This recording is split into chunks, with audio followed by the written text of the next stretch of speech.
Hello student, आज हम trihydric alcohol के सेकंड लेक्चर में उसकी प्रॉपर्टीज़ के पढ़ेंगे।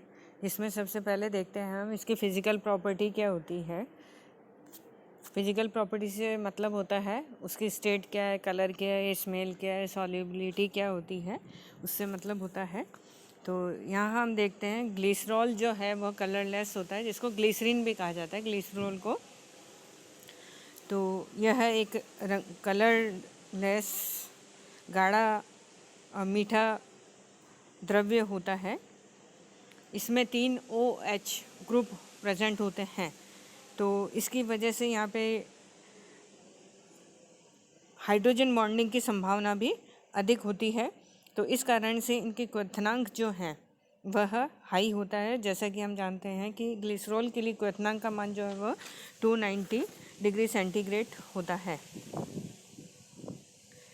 यह अल्कोहल और जल में घुलनशील होता है, क्योंकि OH ग्रुप होने की वजह से इसकी सॉल्युबिलिटी पानी और अल्कोहल में होती है, परंतु ईथर और क्लोरोफॉर्म में यह इनसॉल्युबल होता है। इसके दो साइड वाले, जो ऊपर और नीचे वाले जो OH ग्रुप होते हैं, उनको अल्फ़ा OH ग्रुप कहा जाता है और बीच वाले को बीटा कहा जाता है, जो सेकेंडरी अल्कोहलिक ग्रुप होता है। और दोनों टर्मिनल वाले जो हैं वो अल्फ़ा हाइड्रोक्सी ग्रुप होते हैं, अल्कोहलिक ग्रुप होते हैं। तो हम जानते हैं कि जो अल्फ़ा या प्राइमरी अल्कोहलिक ग्रुप होता है जो ज़्यादा रिएक्टिव होता है इन कंपैरिजन टू सेकेंडरी। तो अब ये तो थी इसकी फ़िज़िकल प्रॉपर्टीज़ के अंतर्गत। अब इसकी केमिकल प्रॉपर्टीज़ देखते हैं। जैसा कि हम पहले प्राइमरी अल्कोहल में देख चुके हैं, जो OH ग्रुप प्राइमरी में 1 था, सेकेंडरी में 2 थे और यहाँ पे 3 OH ग्रुप हैं। तो OH ग्रुप की जो भी रिएक्शंस प्राइमरी या सेकेंडरी में हो रही थी, वो सारी की सारी कॉमन रिएक्शंस जो है वो यहाँ पे भी पाई जाती हैं, जिसमें पहला जो सब्स्टिट्यूशन होगा, जिसमें हम देख सकते हैं H वाली रिएक्शंस के अंतर्गत OH वाली रिएक्शन दोनों होती हैं इसमें। तो यहाँ पहले हम देखते हैं कि पहली रिएक्शन अगर सोडियम के साथ करवाई जाती है तो अल्को ऑक्साइड का फॉर्मेशन होता है। तो पहले एक टर्मिनल OH में से H रिप्लेस होगा Na के द्वारा, या हम कहें ग्लिसरॉल की क्रिया जब सोडियम के साथ करवाते हैं तो मोनोसोडियम सॉल्ट जो है वह बनता है, जो उसके प्राइमरी OH ग्रुप पे जुड़ता है, प्रतिस्थापित होता है। अगर फर्दर और रिएक्शंस करवाई जाती है सोडियम के साथ में, तो वो जो दूसरा प्राइमरी अल्कोहलिक ग्रुप होता है वहाँ पर उसका OH बॉन्ड के टूटने से जो Na अल्कोऑक्साइड बनता है वह प्राप्त होता है। तो CH2ONa, CHONa और CH2ONa, जिसको कहते हैं डाइसोडियम सॉल्ट जो है वह बनता है। इसी प्रकार से second reaction with hydrogen halide या HX के साथ, जिसमें HX के साथ भी हो सकती है और फास्फोरस हैलाइड के साथ भी रिएक्शंस हो सकती हैं। तो यह रिएक्शन 110 डिग्री सेंटीग्रेड पर हाइड्रोजन हैलाइड वाली रिएक्शन HCl गैस अगर प्रवाहित की जाती है तो दोनों अल्फ़ा और बीटा ग्लिसरॉल मोनोक्लोरोहाइड्रिन बनते हैं, जिसमें संभावना फर्स्ट पे तो है ही, कुछ संभावना होती है कि उसके सेकंड पे भी Cl का सब्स्टिट्यूशन हो जाए। ये OH वाली रिएक्शंस हैं। तो अल्फ़ा क्लोरो ग्लिसरॉल या बीटा क्लोरो ग्लिसरॉल बनता है, परंतु इसमें अल्फ़ा क्लोरो ग्लिसरॉल की मात्रा जो है वह अधिक होती है, बीटा वाला बहुत कम बनता है। इसकी फर्दर रिएक्शन अगर HCl के साथ कराई जाती है तो उस केस में 1,2 डाइक्लोरो ग्लिसरॉल बनेगा। दूसरा कंपाउंड जो है वह 1 और 3 डाइक्लोरो ग्लिसरॉल जो है वह बनता है। इसमें भी जो 1 और 3 वाला प्रोडक्ट है, 1 और 3 डाइक्लोरो ग्लिसरॉल जो कंपाउंड बनेगा वह मेन प्रोडक्ट होता है, 1 और 2 वाला कम प्राप्त होता है। इसी प्रकार से अगर PCl5 के साथ ग्लिसरॉल की क्रिया कराई जाती है तो PCl5 थोड़ा स्ट्रॉन्ग क्लोरीनेटिंग रिएजेंट होता है, तो यहाँ पे ये तीनों OH ग्रुप पे सब्स्टिट्यूट हो जाता है, जिससे ट्राईक्लोरोएल्केन बनती हैं, जिसमें हम कह सकते हैं CH2Cl, CHCl और CH2Cl 1 2 3 ट्राईक्लोरोप्रोपेन का फॉर्मेशन होता है। HBr एवं फास्फोरस की अभिक्रिया बिल्कुल वैसी ही होती है जैसे HCl और PCl5 के समान होती है, किंतु HI के साथ या हाइड्रोजन आयोडाइड के साथ अगर रिएक्शन कराई जाती है तो क्योंकि HI में I जो है वह स्ट्रॉन्ग साइज़ का होता है, बड़े साइज़ का होता है, तो वहाँ पे हम देखते हैं कि अगर तीनों बन भी जाते हैं, तीनों पोजीशन पर अगर सब्स्टिट्यूशन हो भी जाता है तो ट्राई आयोडो ग्लिसरॉल बनेगा 1 2 3 ट्राई आयोडो प्रोपेन जिसको हम कहें वह बनता है। लेकिन आयोडीन की साइज़ बड़ी होने के कारण से वहाँ पे स्टेरिक हिंड्रेंस होता है, जिससे उसमें से आयोडीन निकल जाती है और वो कंपाउंड जो है वो अस्टेबल होता है, स्टेरिक हिंड्रेंस के कारण से अनस्टेबल होता है, तो उसमें से आयोडीन निकल जाती है और CH2I CH double bond CH2 allyl iodide जो है वह प्राप्त होता है और आयोडीन निकलती है।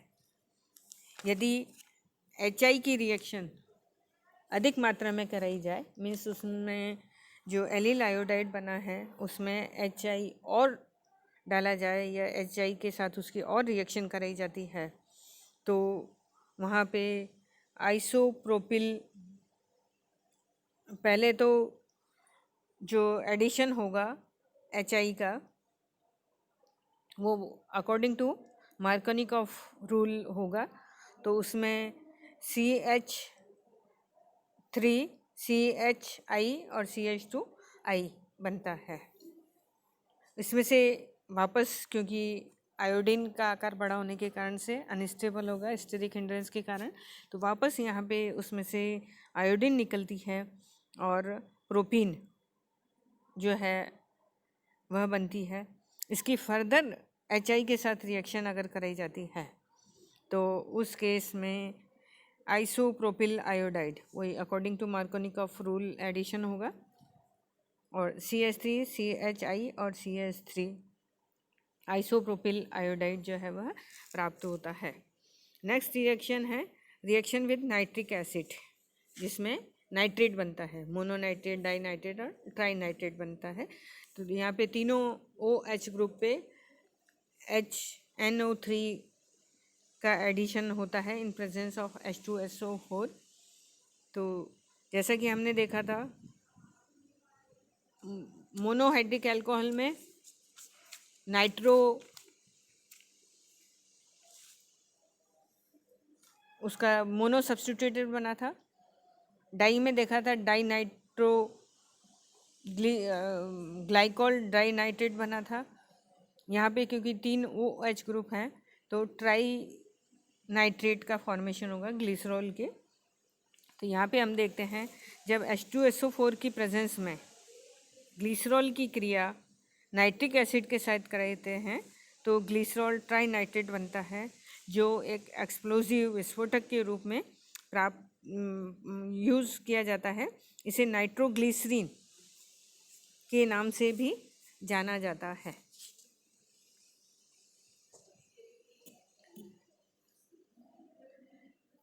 नेक्स्ट रिएक्शन है रिएक्शन विथ मोनोकार्बोक्सिलिक एसिड, जिसमें formic acid, acetic acid, propionic acid वगैरह से हम रिएक्शन करा सकते हैं।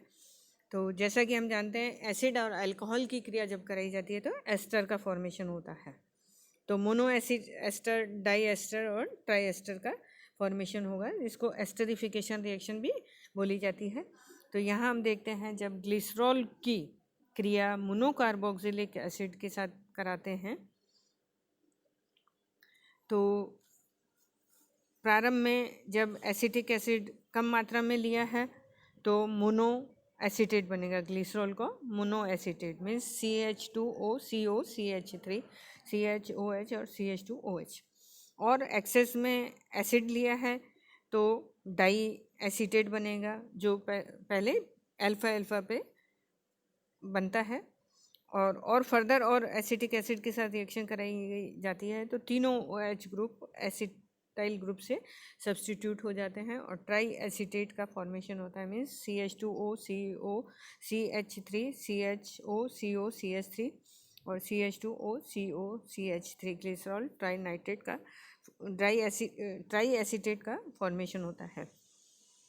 इसी प्रकार से नेक्स्ट रिएक्शन जो हम कह सकते हैं कि डाई कार्बोक्सिलिक एसिड के साथ अगर रिएक्शन कराई जाती है मीन्स उसमें हम ले सकते हैं oxalic acid. Simplest example di carboxylic acid का जो होता है वह ऑक्जेलिक एसिड होता है। इसमें टेम्परेचर अलग अलग रखा जाए तो डिफरेंट प्रोडक्ट जो है वह प्राप्त होते हैं। मीन्स ग्लिसरॉल और ऑक्जेलिक एसिड की रिएक्शन अगर डिफरेंट टेम्परेचर पर कराई जाती है तो डिफरेंट प्रोडक्ट जो है वो प्राप्त होते हैं। जैसा कि हम देखते हैं कि अगर टेम्परेचर 110 से 120 डिग्री सेंटीग्रेड कर दिया जाता है तो फॉर्मिक एसिड का फॉर्मेशन होता है। मीन्स एक डाई कार्बोक्सिलिक एसिड का एक मोनो कार्बोक्सिलिक एसिड में परिवर्तन हो जाता है क्योंकि ऑक्जेलिक एसिड अपन ने लिया है, डाई कार्बोक्सिलिक एसिड है, बाद में बनने वाला जो एसिड है वह आपका फॉर्मिक एसिड जो मोनो कार्बोक्सिलिक एसिड होता है। तो di carboxylic acid mono carboxylic acid में कन्वर्ट हो जाता है और फाइनल जो रिएक्शन है वो यहाँ पे प्रदर्शित की गई है। सेकंड रिएक्शन इसी की टेम्परेचर अगर हाई कर दिया जाता है जिसमें हम कह सकते हैं कि टेम्परेचर अगर 230 से 260 डिग्री सेंटीग्रेड पर कराई जाती है तो मुख्य उत्पाद जो है वह एलिल अल्कोहल प्राप्त होता है। तो ये तो रिएक्शंस थी मोनो और डाई कार्बोक्सिलिक एसिड की। इसकी बाकी रिएक्शन हम नेक्स्ट लेक्चर में देखेंगे। Thank you.